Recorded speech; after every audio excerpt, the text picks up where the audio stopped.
नमस्कार विद्यार्थियों। पिछले वीडियो में हमने पढ़ा था उत्प्रेक्षा अलंकार के 3 भेदों में से पहले भेद के बारे में, जिसका नाम था वस्तुत्प्रेक्षा अलंकार। विद्यार्थियों, वस्तुत्प्रेक्षा अलंकार में हमने क्या पढ़ा था कि एक वस्तु को दूसरी वस्तु मान लिया जाए। और हेतुत्प्रेक्षा, इसमें क्या होता, देखो, जहाँ पर अहेतु की हेतु के रूप में संभावना या कल्पना की जाती है। हेतु, हेतु का अर्थ होता है कारण। तो जहां पर बिना कारण में ही, अहेतु का तात्पर्य हो जाएगा अकारण यानी बिना कारण।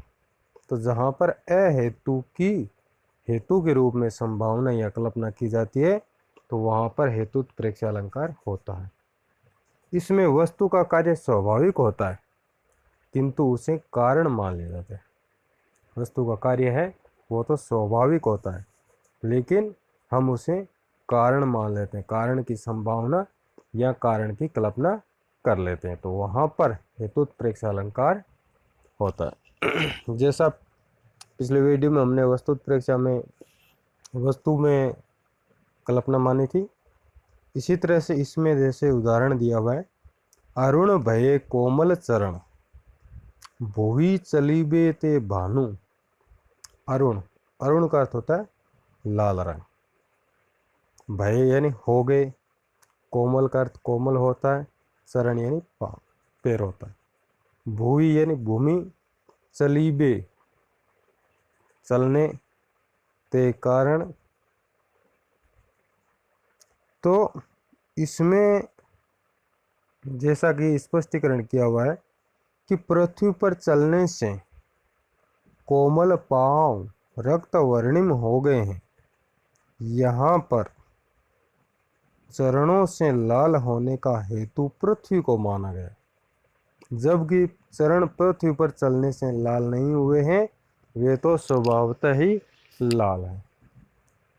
तो अहेतु में हेतु की संभावना कर लिए। यहाँ पर हमने क्या बताया कि अरुण भय कोमल चरण, कि कोमल पैर हैं वो लाल हो गए हैं, भूवि चली बेते भानु, की पृथ्वी पर चलने के कारण। तो कवि के कहने का तात्पर्य यह है यहाँ पर कि हमने जो संभावना या जो कल्पना की है वो सही नहीं है। जैसे मान लो छोटा बच्चा होता है, उसके पैर स्वाभाविक लाल होते हैं, और उसे अगर हम मान लो अंगुली पकड़ करके थोड़ा बहुत आंगन में घुमाए फिराएं, फिर हम कहेंगे कि आंगन पे चलने से उसके पैर लाल हो गए। तो उसका कारण हमने जो माना है वो केवल कल्पना है, जबकि पैर लाल होना तो उसका क्या है, स्वाभाविक है। इसी तरह से जिसके पैर कोमल होते हैं वो स्वाभाविक ही लाल हैं, लेकिन हम उसका कारण क्या मान रहे हैं कि पृथ्वी पर चलने से लाल हो गए। इससे संबंधित एक दूसरा उदाहरण है जो प्राय परीक्षा में पूछा भी गया है पीछे कई परीक्षाओं में, मानो कठिन आंगन चली ताते राते पाए। यही सेम बात है कि मानो कठोर आंगन में चलने के कारण उसके पैर है वो लाल हो गए। यहाँ पर यह पंक्ति वहाँ से ली गई है जब राम वन गमन के लिए प्रस्थान कर चुके थे, किसी गांव के बीच से गुजर रहे थे। तो वहाँ पर सीता की कोमलता को देख करके किसी ग्रामवधु ने यह बात कही कि देखो, इस नाजुक औरत के पैर भी लाल हो गए पृथ्वी पर चलने के कारण, जबकि उसके पैर पृथ्वी पर चलने से लाल नहीं हुए थे, क्योंकि सीता तो कोमल अंग वाली थी, इसलिए उसके पांव तो स्वाभाविक ही लाल थे। तो इस तरह से जहाँ पर अहेतु में हेतु की संभावना या कल्पना की जाती है, तो वहाँ पर हेतुत्प्रेक्षा अलंकार होता है। विद्यार्थियों, आज तो मैं आपको इस वीडियो में इसका एक ही उदाहरण समझा पाऊंगा। आगे की वीडियो में हम उत्प्रेक्षा अलंकार के तीनों भेदों के बहुत सारे नियम हैं, स्पष्टीकरण करेंगे। आगे चलते हैं। अगला है फलोत्प्रेक्षा। देखो, पिछला था हेतुत्प्रेक्षा, हेतु प्लस उत्प्रेक्षा। हेतु का अर्थ कारण होता है, फल प्लस उत्प्रेक्षा, फलोत्प्रेक्षा।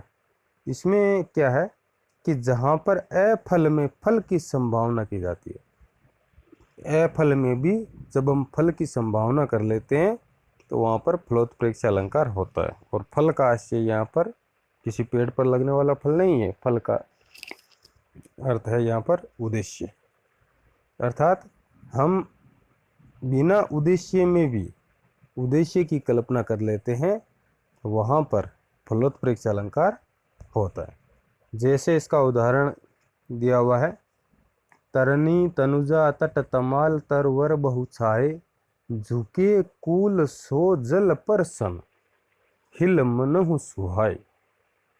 वैसे ऊपर वाली एक पंक्ति आती है परीक्षा में तो इसमें सीधा हम अनुप्रास अलंकार बता सकते हैं, लेकिन जब पूरा पद्य आए, ये पूरा जब पद्यांश पूछा जाए तो इसमें अनुप्रास के साथ साथ इसमें प्रमुख रूप से है वो है फलोत्प्रेक्षा अलंकार।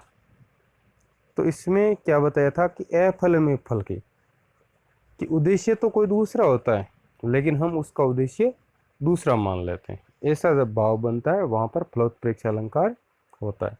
इसमें क्या बताया है कि तरनी तनुजा तट तमाल तरवर बहुत छाए हैं, कि नदी के किनारे पर पेड़, बहुत सारे पेड़ छाए हुए थे हैं। झुके कूल सो जल परसन हिल मनु सुहाई, और वो पेड़ ऐसे झुक रहे थे नदी में, यमुना नदी के जल में, कि मानो वो जल को स्पर्श करना चाहते हैं। अब पेड़ झुक रहे थे यमुना नदी में, और हमने यहाँ पर उद्देश्य क्या मान लिया है कि ये पेड़ झुक करके यमुना नदी के जल को स्पर्श करना चाहते हैं। ये तो हमने ऐसा संभावना की है, ऐसा फल माना है, लेकिन वास्तविक फल होता है क्या है कि पेड़ तो अपनी टहनियों की कोमलता, उसके ऊपर फल का लदना, वजन की वजह से पेड़ तो स्वाभाविक झुक रहा है, लेकिन हम वहाँ पर क्या संभावना व्यक्त कर रहे हैं कि वो यमुना नदी के जल को स्पर्श करना चाहते हैं। तो विद्यार्थियों, आज के वीडियो में इतना ही। अगले वीडियो में हम उत्प्रेक्षा अलंकार के तीनों भेदों के उदाहरणों को हम और स्पष्ट रूप से समझेंगे। तब तक के लिए धन्यवाद, नमस्कार।